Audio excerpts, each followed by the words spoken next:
ভাই ও বোনেরা যারা বিদেশ গেছেন তারাই তো মরুভূমির ব্যাপারেই জানেন সৌদি আরবের কি পরিস্থিতি। বর্তমানে দালাল আপনাদেরকে বইলা না যে আপনাদেরকে হোটেল ভিসা ভালো বেতনে সার্কি আছে, আপনারা আসেন, ওইখানে আপনি 50-60 হাজার টাকা বেতন পাবেন।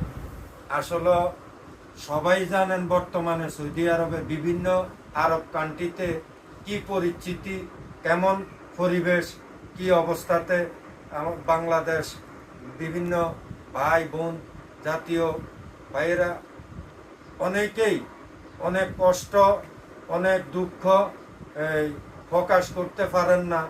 যারা সৌদি আরবে গেছেন তারা নিজের চোখেই দেখছেন কষ্ট কারে বলে ও কি।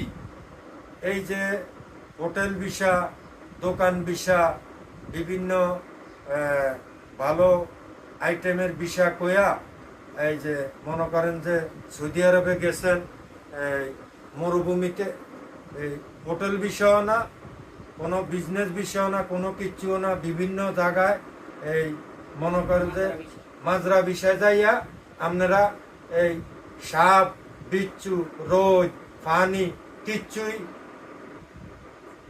পান না, একটা পানি পান না 2-15-20 মাইল ভিতরে।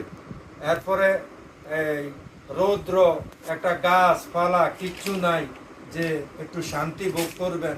যে যারা বিদেশ যাইয়া এই সমস্ত অশান্তি ভোগ করছেন, যারা লাখ লাখ টাকা মাইর খেয়েছেন, কফিল বেতন দেয় না, বা যেরকম আমি সৌদি আরবে যাইয়া হোটেল ভিসা কইয়া নিয়া আমারে মাঝরাতে ছাড়ি দেওয়া হয়েছে।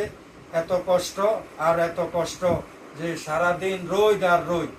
এরপরে 15-20 মাইলের ভিতরে কোনো দোকানপাট নাই, একটু ব্যথা বেদনা হইলে, জ্বর হইলে 10 টাকার ওষুধ আনমু বা 20 রিয়ালের ওষুধ আনমু, এমন কোনো জায়গা একটু ফানিও ছিল না যে যদি আমি মরিও যাই তখন আমার ফানি 2-10 মাইলের ভিতরে মরুভূমিতে ছাগল লই গেলে বা মাজরার ভিতরে গেলে আমার 2-4 মাইলের ভিতরে আপনার কোনো পানি সংগ্রহ নাই, খাওয়ার কোনো কিচ্ছু নাই, দোকানপাট নাই। তাহলে কি করবো?